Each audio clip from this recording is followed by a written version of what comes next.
नारायणं नमस्कृत्य नरं चैव नरोत्तमं देवीं सरस्वतीं व्यासं ततो जयमुदीरयेत्. We are in the midst of, somewhere towards the middle, approaching the middle of the holy Vishnu Sahasranamam. So, Amritashodbhavo we saw, which means the source of the moon. Bhanuhu is the radiant sun. Shashabindu is the moon. Sureshwara is the lord of all devas. Aushadham is the medicine for Bhavarogam, Sansara Roga. Jagatah Setuhu, the bridge of the world. We also saw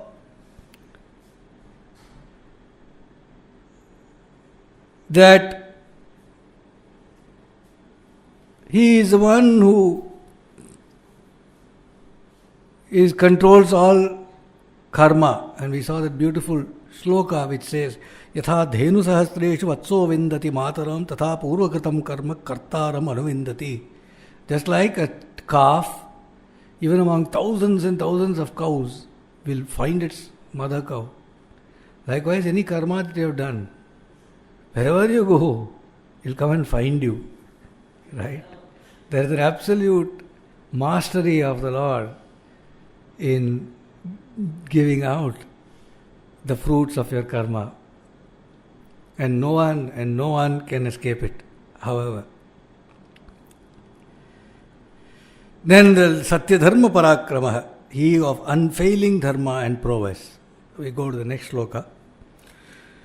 Bhūtabhavyabhavannātha pavanah pavano nalaha kamaha kamakṛtkāntah kamak kamapradah prabhu. Bhūtabhavyabhavannātha. Most of these names by now, by going through these names, you might be even instinctively getting to know the meaning. Bhūtabhavyabhavannātha is the Lord of the past, the present and the future. Pavana means air, but in specific context it means purifier. Air is a purifier. Pavata iti pavanaha. It purifies, therefore it is called air. Pavanaha pavatamaspi iti bhagavad vachanam. In Bhagavad Gita, Lord says, Krishna says, of those that purify, I am air. Pavanaha. Parasara Bhattar says, he who moves about everywhere without hindrance is Pavana. Pavana, Pavano. Pavana means, again, purifier, as well as he who causes motion is Pavana. He is also the purifier. He who causes motion, Bhishasmat Vatah Pavate. Right? Because of fear of the Lord, Bhishasmat Vatah Pavate. Air moves, says Taittiriya Upanishad. Analaha. Anala, as such we quickly know it as fire, but in this context, Anala is Jiva, the individual soul. Why is it?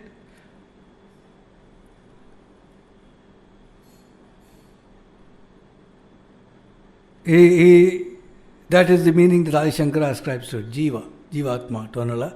And Parasara Bhatta said, Na alam, na paryaptam. He who is not satisfied fully when it comes to helping his devotees. The Lord is never satisfied. He says, I have not done enough, he thinks, as far as devotees are concerned. So he is called Anala. Kamaha kamakṛtkāntah kamah kamapradah prabhu. Kamaha, one who destroys kama. Destroyer of desire. Ha is usually hantaram, one who destroys. Da is one who gives. Right? When you see some name like Mokshada, means one who gives moksha. So Kamaha, one who destroys kama. Kamakṛt. The meaning given by the Acharyas is fulfiller of desires. Kamakṛt is fulfiller of desires. Instinctively to me it appears to be one who creates desires. But he says meaning is fulfiller of desires. Kanta Kanta is, you know well. Kanta means handsome, beautiful, charming. Kanta. Kanta. Kamaha. Kamaha means desire, but the Acharyas explain this as he who is desired. So the Lord is desired, so he is called Kamaha. Kamapradaha. Kamapradaha means one who gives desires. The Acharyas say he is one who grants the desires to his devotees. Prabhu. He who has. Prabhu is supreme. Prabhu is, Prabhu, supreme. But what kind of supreme? He is he who has a supreme power to attract all minds is called Prabhu. And Acharya Shankara says, Sri Rama. Yugādikṛt yugavarto naikamayo mahāsana adrishyo vyakta rupascha sahasrajidanantajit. Yugādikṛt yugavarto naikamayo mahāsana. These names that come in this sloka, Parasara Bhattar says, refer to Vatapatrashayi Avatara of Lord Narayana. What is this? Let us go into that little bit of story first and then we will come back to this slokam. What is this Vatapatrashayi Avatara of Narayana? Most of you would have seen this picture of baby Sri Krishna lying on a banyan leaf, suckling his toe. Very beautiful picture of Sri Krishna. Baby. So that story, it comes in Bhagavatam, in the 12th skanda of Bhagavatam, the last skanda of Bhagavatam, towards the end. And the story is of Markandeya, the immortal sage. So, Suta is being asked about Sri Markandeya, saying, we have heard that Markandeya is actually seen the Pralayam, but he has been born in this yoga. How could he have seen Pralayam, etc.? If you can explain, how did he get immortality and all that? So Suta is telling, it's a long story, I am giving it in brief. So Suta tells about Markandeya, how he was initiated into the Veda by his father, who was also a sage, and Markandeya is a young sage with matted locks, deer skin and staff, and leading. About Markandeya, Suta is telling. Suta is telling the story of Markandeya. Markandeya was a young sage, heavily, very, very deeply spiritual. He used to worship every day Lord Hari in 5 forms. At dawn and at dusk, he will offer worship to Hari in the form of the fire. He will offer worship to Hari in the form of the sun, Surya Narayana. He will offer worship to Hari in the form of his Sadguru, to his Guru. He will offer worship to Hari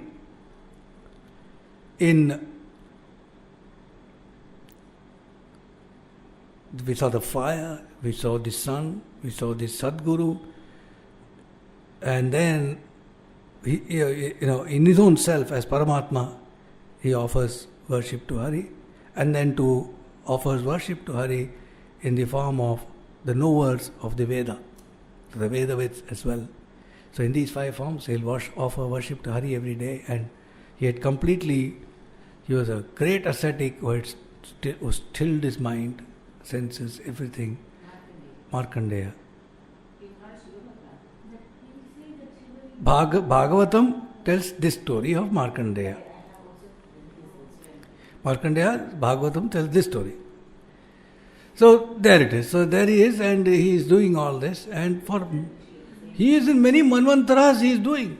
He is just ageless now. He is absolutely ageless, and he is continuously, when he comes to the current manvantara, what happens? Indra now gets worried that this ascetic sage is doing such, he is a Naishtika Brahmachari, he is a lifelong celibate, plus he is doing such great tapasya, and he is absolutely bang on, rock on, onto the Vedic path, everything. So he's worried, so he decides that he has to disturb this. Right? So he does what Indra does well. So he arranges a complete program for Markandeya, disturbing his tapasya. As such, Markandeya is living in a beautiful hermitage. All he has to do is to add some color to it. So he does that. He sends his Apsaras and Gandharvas, and Kamadeva himself is assigned personally to take care of this job. So he comes himself along with his bow and arrow. And the Gandharvas with their music and their dance and all that, and Apsaras, Punjika Sthali, one of the highest of Apsaras, is personally allotted a role where she goes and she's playing with a ball and all that to disturb. Yeah? Like that, just like Rishishringa. So they does or she does, and it's very graphically described in the Bhagavatam, So people who are interested in such graphic details should go to Bhagavatam. Anyway, so there she is. She's doing all that, and the wind, of course, blows away her dress. And right at that moment, our man in Kama Deva takes his bow and arrow and shoots at Markandeya. Weather is beautiful. It's breeze, the fragrance wafting in the air, flowers, a moist flower-touched wind touches him. The evening is just turning to night. The full moon is up in the air. The music is playing. Everything is just perfect, and he shoots. And nothing happens to Markandeya. He is completely unmoved by any of this. He's just not concerned. Nothing happens to him. So immediately this entire project team is in a state of shock. This has not happened to them before, because they have given it the best shot, and nothing has happened. So they feel like a group of children who have, by mistake, they tried to play with the snake, and the snake has stood up. So what will they do? They'll all freeze. And they just retreat in fear, and they go back to Indra and say, project failed. And Indra is now shocked himself. Okay. Meanwhile, when he has, at this stage, Nara and Narayana appear before Markandeya. One white and one black. Rishis, both with 4 arms, Nara and Narayana, who are actually Krishna and Arjuna, right? I mean, Krishna is Narayana and Arjuna is Nara. Krishna means black, Arjuna means white. Direct meaning of these words. The Arjuna tree, if you see, will have a whitish hue in the tree trunk. Mallikarjuna temple has got Arjuna tree. Madhya Arjuna temple, which is Tiruvallai Marudur, has got an Arjuna tree. Puttarjuna temple, which is in Tiruppuda Marudur, has got an Arjuna tree. In fact, Tirunelveli district, if you go, you will find all over the place by the highway Arjuna trees. So, Narayana appear before Markandeya, and he is, in bliss, seeing the Lord in front of him, and he bursts out into their stotra, praising them and all that. They are very, very pleased with him. And then they offer him a boon. They say, is there anything that you desire? So he says to the Lord that he has a desire to have an experience of the Lord's Maya. Of the Lord's Maya. He's brave enough to ask for that experience. The Lord says, so be it, and goes off to his ashrama in Badarik ashrama. He goes off, they go off to Badrinath, saying, so be it. So there he is doing his daily chores, Markandeya in his ashrama, and suddenly it starts raining. A crack of thunder and lightning. Heavy rain, with thick rain, like a cloud burst. Suddenly water level starts rising. Soon rivers are completely overflowing, the ocean is jumping out. And before he realizes there's water all over and he's washed away by that water. And that water is rising, it's going up into the sky, there's water covering everywhere, there's thunder, there's lightning, and the aquatic animals and creatures and crocodiles and sharks and everything rushing. And he's swallowed by them sometimes, he comes out, he's all over, and then he's darkness everywhere. All his not matted locks, etc., which is kept, all that opening out, and he's just being torn apart. Only thing he can do is to try to remember Vishnu, and he's trying to do that. But it is not easy because he's just tossed here and there, and he's feeling fear, and he's feeling all kinds of feelings. And I'll read out direct from the Bhagavatam some of this, and then we'll come back.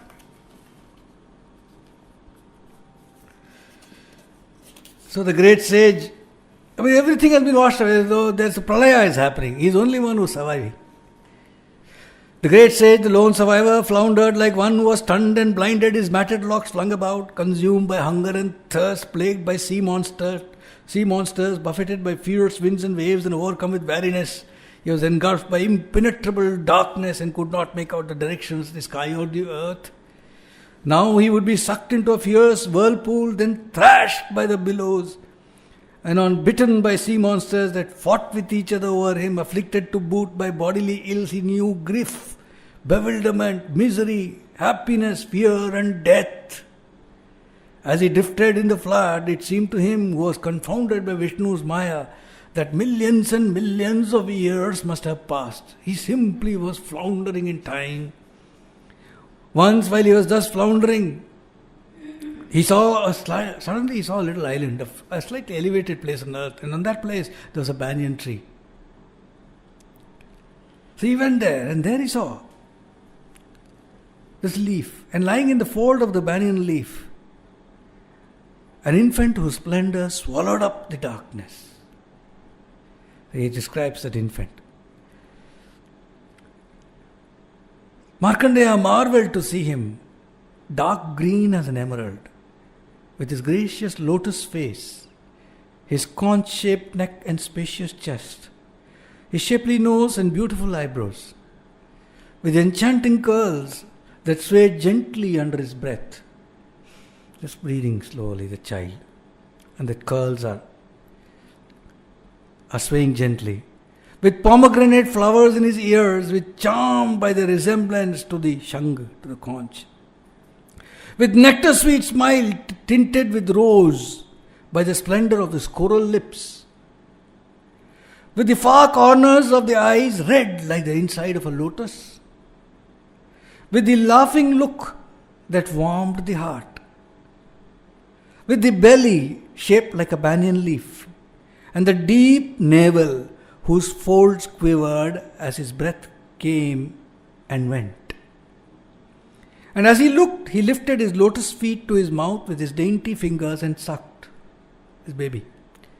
Seeing this baby, Markandeya's fatigue fell from him at that sight. All these million years of floundering, the tiredness, that weariness, all just went away in a second. And the lotus of his heart and his lotus eyes alike expanded with delight, and the hair on his body standing on end, he advanced towards the child, intending to question him. Though looking at the wonderful figure, he had a shrewd suspicion as to who it was. But before he could do anything, what happened? This child took a breath, and along with that breath, Markandeya was just sucked into that child. Boom! He had gone through the nose, into that child. And what did he see when he went in? He saw the world lodged in its entirety as he had existed before the deluge. He was astounded to see all. He saw the sky, the heaven, the earth, the stars, the constellations, the mountains, the seas, the rivers, the islands, the continents, the apsaras, the gandharvas, the forests, the different countries, the streams, the towns, the mines, the villages, the settlements, the people. He saw the gross product, he saw time, he saw his own ashrama, he saw himself. He saw the Himalaya, he saw everything. He saw the very banyan tree, which he saw, everything he saw this child himself inside. And the child was still smiling at him from there. And on seeing the child, he said, now I got to again catch it. So he darted forth towards it to embrace it. And just as he was going towards it, the child breathed out and poof, he had come out again. And he said, now I'll catch it again. But before he could do anything, everything vanished. He was back in his ashrama.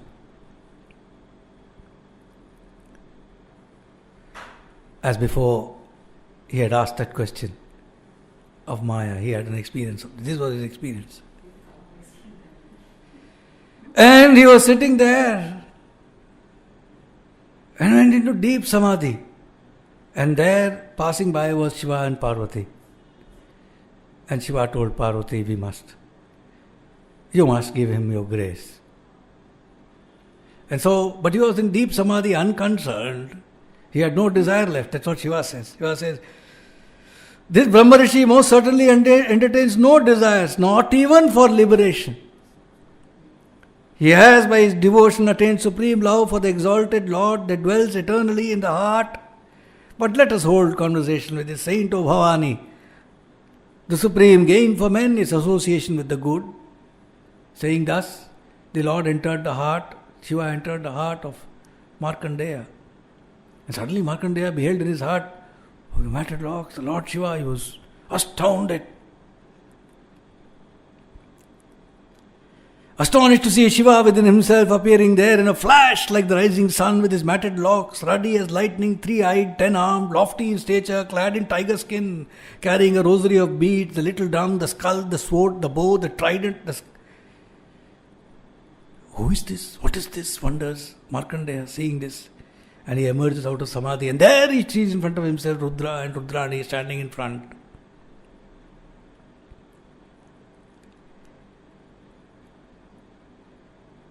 And he says, what can we do for you? And he prays to the Lord and sings their praise, and then Shiva grants him of his own volition. He grants him immortality, and every blessing is a long list. So this is the story of Vatapatra Shai, that baby in the leaf, that Parasara Bhattar says is the next set of names.